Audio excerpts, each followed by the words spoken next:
আপনারা জানেন যে আজকে মাননীয় মুখ্যমন্ত্রী একটি টুইট করেছেন, যেখানে উনি উদ্বেগ প্রকাশ করেছেন আমাদের কুচবিহারের ভূমিপুত্র উত্তম ব্রজবাসী, যাকে আসামের সরকার, যার ফরেনার্স ট্রাইব্যুনাল অফিস কামরূপ, তাকে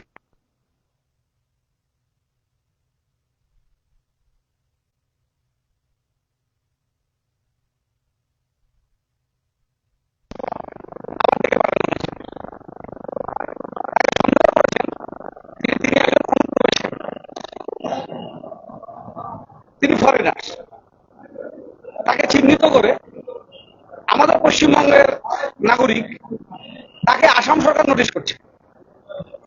এটা প্যানিক ধরে দেওয়া হলো। এই প্ল্যানিংটা 2021-এই ছিল। যেহেতু এখানে সরকার বিজেপি পেল না, তাই বিজেপি আবার আসাম সরকারকে দিয়ে এই নোটিশ ধরিয়ে দেওয়া হচ্ছে। অর্থাৎ সে যদি কোথাও প্রপারলি তার ডকুমেন্ট সাবমিট করতে না পারে, তাহলে তাকে এনআরসি থেকে বের করে তাকে ডিটেনশন ক্যাম্পে পাঠানো। এটা হচ্ছে বিজেপির টার্গেট। এখানে যারা প্রচার করা হয় বিজেপির বা সংঘ পরিবারের পক্ষ থেকে, প্যানিক তৈরি করা হয় মুসলিম কমিউনিটিকে এনআরসি থেকে বাদ দেওয়ার জন্য। কিন্তু পক্ষান্তরে এরা কিন্তু কুচবিহারের রাজবংশী সমাজের মানুষ সেফ না, সে কথাটা কিন্তু আমরা 21-এ বলেছিলাম। কারণ আসামের এনআরসিতে আমরা দেখেছি যে যতজন মানুষকে ডিটেনশনে পাঠাবার লিস্ট তৈরি করা হয়েছে, তার 70-75% মানুষই আসামের মূল স্থায়ী বাসিন্দা, এবং কোচ রাজবংশী মানুষের সংখ্যাও সেই তালিকায় প্রচুর। সেই সময় আমরা মানুষকে এটা বলেছিলাম, এবং কুচবিহারের যারা ভূমিপুত্র বা কুচবিহারের রাজবংশী সমাজের মানুষ, তারা কিন্তু প্রচুর মানুষ মমতা বন্দ্যোপাধ্যায়ের কথায় আস্থা রেখে গত 2024-এ কুচবিহার জেলাতে তৃণমূল কংগ্রেসে ভোট দিয়েছে। এবারে বিজেপি তার বদলা নেওয়ার জন্য আসাম সরকারকে দিয়ে এই প্যানিকটা তৈরি করে দিল কুচবিহারের রাজবংশী কমিউনিটির মানুষের কাছে। এই নোটিশটা যদি কোনো মুসলিম কমিউনিটির লোকের কাছে যেত, তাহলে হয়তো একটা অংশের মানুষের মধ্যে ভয়ে কাজ করত। কিন্তু আজকে কিন্তু এই ভয়ের ব্যাপ্তি আরো বেড়ে গেল, এবং আমরা কেউই সেফ না। আমাদের এই যে উত্তম ব্রজবাসী, তার ভোটার তালিকা এটা আমরা আপনাদের কাছে দিচ্ছি। দিনাটা বিধানসভা কেন্দ্রের 187 নম্বর বুথে, দিনাটা বিধানসভা কেন্দ্রের 187 নম্বর বুথে 146 নম্বর সিরিয়াল নামে সেখানে কিন্তু উত্তম ব্রজবাসীর নাম রয়েছে, এবং তার বাবার নাম নরেন্দ্র ব্রজবাসী। এবং এই নরেন্দ্র ব্রজবাসী আমাদের ভারত সরকারের যে পাবলিশ ভোটার তালিকা 1966 সালে, সেখানেও কিন্তু এই নরেন্দ্র ব্রজবাসী তার বাবার নাম ভোটার তালিকা রয়েছে। নট অনলি দ্যাট, তার আধার কার্ড উত্তম ব্রজবাসীর, তার রেশন কার্ড, যেগুলো পেতে গিয়ে সমস্ত গভর্নমেন্টস ডকুমেন্ট তাকে সাবমিট করতে হয়। ভারত সরকারের ভারতীয় নাগরিক হিসেবে যা যা প্রয়োজন শো করবার, সেগুলো সব দেওয়ার পরই রেশন কার্ড পাই। পরবর্তীকালে এটাও একটা ডকুমেন্ট হয়ে ওঠে। এবং পাসপোর্ট পেতে গেলে এই আধার কার্ড, এই রেশন কার্ড, এই ডকুমেন্টগুলো সাবমিট করতে হয়। আমরা সর্বশেষ যেটা দেখছি, যেটা বিহারে ওরা করলো, ভোটার তালিকাতে নাম থাকতে গেলে যে ক্রাইটেরিয়াগুলো ওরা বেঁধে দিল, তার মধ্যে কিন্তু আপনারা দেখবেন যে যা যা চেয়েছে ওরা, সেখানে কিন্তু এই ক্রাইটেরিয়াগুলো বলা হয়েছে। বিহারের ক্ষেত্রে পাসপোর্ট বা মান্যতাপ্রাপ্ত বোর্ড, বিশ্ববিদ্যালয় তার সার্টিফিকেট, সক্ষম রাজ্য প্রাধিকার দ্বারা নির্গত স্থায়ী নিবাস প্রমাণপত্র। স্থায়ী নিবাস প্রমাণপত্র আর কি হয়?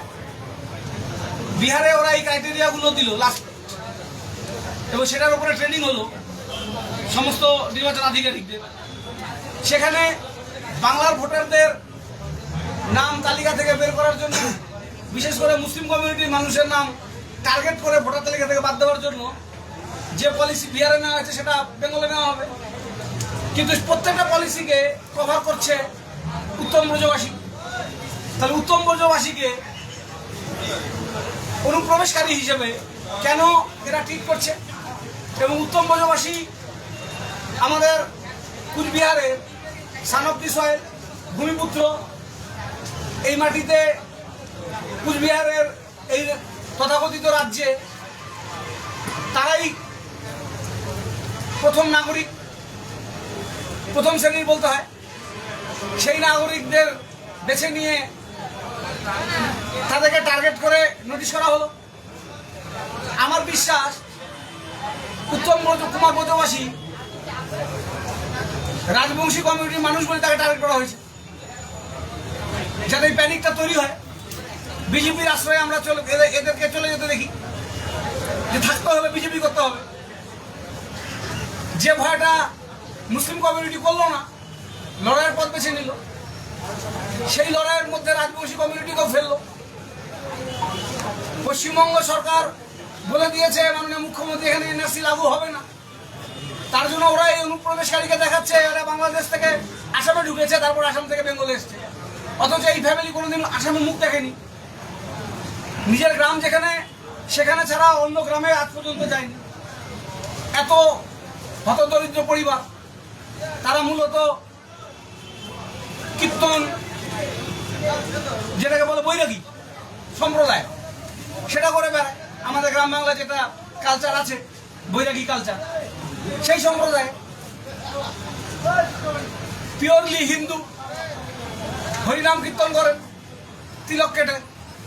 তাহলে সেই মানুষগুলোকেও টার্গেট করলেন। তাহলে এই সরকার চায় কি? পশ্চিমবাংলায় অস্থিরতা তৈরি করা, মানুষের মধ্যে ভেদাভেদকে চরম জায়গায় নিয়ে যাওয়া, এবং আমি যে আছি দেশে, কালকে থাকবো কিনা সেই অনিশ্চয়তা তৈরি করে দেওয়া।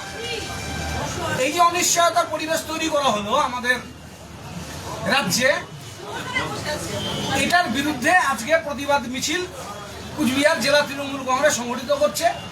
আজকে ইতিমধ্যেই শীতলকুচিতে সকালে তৃণমূল যুব কংগ্রেস সেখানে এনআরসি বিরোধী বাইক মিছিল এবং মিছিল সংগঠিত করেছে। কুচবিহার দক্ষিণ বিধানসভা কেন্দ্রে ঘুঘুমারিতে এনআরসির বিরুদ্ধে মিছিল হলো। তুফানগঞ্জ 2 নম্বর ব্লকে তুফানগঞ্জ বিধানসভা কেন্দ্রে বিকেল 4টাতে এনআরসি বিরোধী মিছিল হবে। কুচবিহার উত্তর বিধানসভা কেন্দ্রে বিকেলে এনআরসি বিরোধী মিছিল হবে, এবং কুচবিহার শহরে কুচবিহার দক্ষিণ বিধানসভা কেন্দ্রে এখন এনআরসি বিরোধী মিছিল হবে। আগামীকাল থেকে এটা ফলো আপ হবে এবং সারা জেলা জুড়ে এই মিছিল, এই আন্দোলন সংগঠিত হবে। এটা আমাদের প্রথম বিষয়গুলো আপনাদেরকে বলার ছিল। এবং মাননীয় মুখ্যমন্ত্রী যে উদ্বেগ প্রকাশ করেছেন, আমরা কুচবিহারবাসী হিসেবে কৃতজ্ঞ যে কুচবিহার মানুষের উপর, কুচবিহারবাসীর ওপর মাথার উপরে ছাতা হিসেবে, একজন অভিভাবক হিসেবে মাননীয় মুখ্যমন্ত্রী রয়েছেন। তাই তিনি বলেছেন, আমি আপনাদের সকলের মাধ্যমে আরেকবার তার যে টুইট, সেটা আমরা সকলেই রিটুইট করেছি, পোস্ট করেছি অনেকের কাছে আপনাদের মাধ্যমে যাক। উনি বলেছেন, আমি হতবাক এবং অত্যন্ত বিচলিত হয়েছি জেনে যে কুচবিহারের দিনহাটার বাসিন্দা রাজবংশী সম্প্রদায়ের উত্তম কুমার ব্রজবাসীকে অসমের ফরেনার্স ট্রাইব্যুনাল এনআরসি নোটিশ জারি করেছে। গত 50 বছরেরও বেশি সময় ধরে তিনি এই বাংলার বাসিন্দা। তার বৈধ পরিচয়পত্র থাকা সত্ত্বেও তাকে বিদেশি, অবৈধ অনুপ্রবেশকারী সন্দেহে হয়রানি করা হচ্ছে। এটি আমাদের গণতন্ত্রের উপর একটি পরিকল্পিত আক্রমণ ছাড়া আর কিছুই নয়। এটি প্রমাণ করে যে অসমে ক্ষমতাসীন বিজেপি সরকার পশ্চিমবঙ্গে এনআরসি চাপিয়ে দেওয়ার চেষ্টা করছে, যেখানে তাদের কোনো ক্ষমতা বা অধিকার নেই। প্রান্তিক জনগোষ্ঠীকে ভয় দেখানো, ভোটাধিকার কেড়ে নেওয়া এবং নিশানা করা একটি পূর্ব পরিকল্পিত নোংরা চক্রান্ত চলছে। এই অসাংবিধানিক আগ্রাসন জনবিরোধী এবং এটি বিজেপির বিপজ্জনক ষড়যন্ত্রকে দিনের আলোর মতো স্পষ্ট করে দিচ্ছে যে গণতান্ত্রিক সুরক্ষাকে ধ্বংস করে বাংলার মানুষের পরিচয় মুছে ফেলার অপচেষ্টা চালাচ্ছে বিজেপি। এই উদ্বেগজনক পরিস্থিতিতে সমস্ত বিরোধী দলগুলির একজোট হওয়া এবং বিজেপির বিভাজনমূলক এবং দমন পীড়নের বিরুদ্ধে রুখে দাঁড়ানো অত্যন্ত জরুরি। ভারতবর্ষের সাংবিধানিক কাঠামোকে ধ্বংস করা হলে বাংলা চুপ করে থাকবে না, এটা মাননীয় মুখ্যমন্ত্রী দ্ব্যর্থহীন ভাষা জানিয়েছেন এবং তার অনুগামী হিসেবে বাংলার অভিভাবিকা মমতা বন্দ্যোপাধ্যায়, বাংলার মুখ্যমন্ত্রী, তার নির্দেশিত পথেই বাংলায় এই গণ আন্দোলন গড়ে তোলা হবে। এনআরসি বিরোধী একটা প্রতিবাদের প্রাচীর, প্রতিবাদের পাহাড় গড়ে তোলা হবে, যার সূচনা আজ কুচবিহার থেকে হলো। এই যে সবচেয়ে বেশি ভুয়ো ভোটারের অভিযোগ কোচবিহার থেকে উঠেছিল, এরপর আবার দেখলো এনআরসি ইস্যু, কেন কোচবিহারই বারবার টার্গেট হচ্ছে? কুচবিহারে ইতিমধ্যে ভোটার তালিকা আমরা স্ক্রুটিনি করতে দেখেছি, প্রায় 3200 ভোটার পেয়েছি যারা কিনা বিহারে থাকে, আসামে থাকে, যারা গুজরাটে থাকে, রাজস্থানে থাকে, তাদের নাম ঢুকে যাচ্ছে। আমার কুচবিহারের যে ভোটার স্থায়ী বাসিন্দা তার এপিক কার্ড অন্য রাজ্যে ব্যবহার করা হচ্ছে, অর্থাৎ এখানকার ভোটারের নাম ভোটার তালিকা থেকে ফাইনাল ভোটার লিস্টে বাদ গেলেও বাদ যেতে পারে। এই যে একটা রাস্তা বিজেপি দিয়েছে, বারবার কুচবিহারকে টার্গেট করা হচ্ছে, এটার কারণই হচ্ছে কুচবিহারের ওদের ভিত নড়ে গেছে এবং কুচবিহার হচ্ছে উত্তরের জেলাগুলোর আন্দোলনের মুখ হয় বরাবর, কারণ এখানেই উত্তরের পূর্ব যদি ইতিহাস ঘাটেন তো কুচবিহার হচ্ছে রাজধানী, মার্জারে আমরা ভারতবর্ষের জেলা। সেই কুচবিহারে মানুষ যে প্রতিরোধ বিজেপির বিরুদ্ধে গড়ে তুলেছে সেটা আগামী দিনে আরো এক্সটেন্ড হবে এবং উত্তরের জেলাগুলোতে বিজেপি থাকবে। এই আন্দোলন ধারাবাহিক চলবে একদম। আমরা নির্বাচনের ফলাফলে বিজেপিকে বুঝিয়ে দেবো মানুষ তোমাকে কিভাবে রিগ্রেট করবে। আচ্ছা দাদা, single constituency Cooch Behar, single district constituency, আপনি কি মনে করেন যে এখানে এনআরসি ইস্যু কত বড় ভয়ঙ্কর ইস্যু হয়ে যেতে পারে? কারণ কালচারাল ক্যাপিটাল বলা হয়। আমাদের তো বলাই হয়েছে, মাননীয় মুখ্যমন্ত্রী বলেছে এখানে এনআরসি ইমপ্লিমেন্ট হবে আমাদের পশ্চিমবাংলার ক্ষেত্রে। সেই ক্ষেত্রে এরা ঘুরিয়ে যে নাগরিককে উত্তম কুমার ব্রজবাসীকে নোটিশ করা হলো, তাকে দেখানো হচ্ছে যে ও আসাম দিয়ে ঢুকে বেঙ্গলে এসে দাঁড়িয়ে আছে। তো এই নোটিশ আমারও আসতে পারে, এই নোটিশটা আমারও আসতে পারে। উত্তম কুমার ব্রজবাসী যত ডকুমেন্ট কালেক্ট করেছে, এই ডকুমেন্ট কালেক্ট করতে আমাদের হিমশিম খেয়ে যেতে হবে। ও তো অনেক ডকুমেন্ট কালেক্ট করছে, এগুলো আপনাদের সবাই করতে হবে। আপনার বাবার বার্থ সার্টিফিকেট আনতে হবে, আপনার ঠাকুরদার ডেথ সার্টিফিকেট আনতে হবে, কোথায় পাবেন? গত যখন প্রধানমন্ত্রী উত্তরবঙ্গে এলেন তখন আপনারা অভিযোগ করেছিলেন যে অসম থেকে অনেক লোক নিয়ে আসা হয়েছিল। আপনারা কি মনে করেন যে অসম সরকারের ইন্টারফারেন্স এই যে উত্তরবঙ্গের পলিটিক্সে কতটা গুরুত্ব? আসাম বিভিন্নভাবে এখানে ইন্টারফারেন্স তো করেই এবং যেখানে ক্রাইম অনেকটাই আসাম বর্ডার এরিয়াগুলোতে কিছুটা ক্রিমিনাল অ্যাক্টিভিটিস তো আসামের পক্ষ থেকে থাকেই। তো সেগুলো পশ্চিমবঙ্গে মাননীয় মুখ্যমন্ত্রী মমতা বন্দ্যোপাধ্যায় যতক্ষণ আছে এগুলো আমরা কোনো টলারেট করি। ভয় পাচ্ছেন, উনি বাড়িতে থাকছেন না, লুকিয়ে থাকছেন, মানে এটা তার সাথে আমরা আছি, পশ্চিমবঙ্গ সরকার আছে, মমতা বন্দ্যোপাধ্যায় আছে, উত্তরবঙ্গবাসীকে এখান থেকে কেউ নিয়ে যেতে পারবে। অনেক কাগজপত্র উনি ইতিমধ্যেই জমা করেছেন আসাম সরকারের কাছে, তারপরে সেই কাগজগুলি নাকচ করে দেওয়া হয়েছে। তার মানে কি উদ্দেশ্য শুধুমাত্রই হয়রানি? আদালত আছে, আদালত কথা বলবে, দেশে তো আদালত আছে, হাইকোর্ট, সুপ্রিম কোর্ট, এগুলো তো সব বিজেপি পার্টি অফিস হয়নি, আমরা সেখানে যাবো। কিন্তু দাদা, এই যে বাংলার নাগরিককে অসম সরকারের কাছে কাগজপত্র জমা দিতে হচ্ছে, এটা কতটা ভয়ঙ্কর বিষয়? এটাই তো যুক্তরাষ্ট্রীয় পরিকাঠামো পরিপন্থী, যেটা বিজেপি চাইছে, একটা সেন্ট্রালাইজেশন অফ পাওয়ার।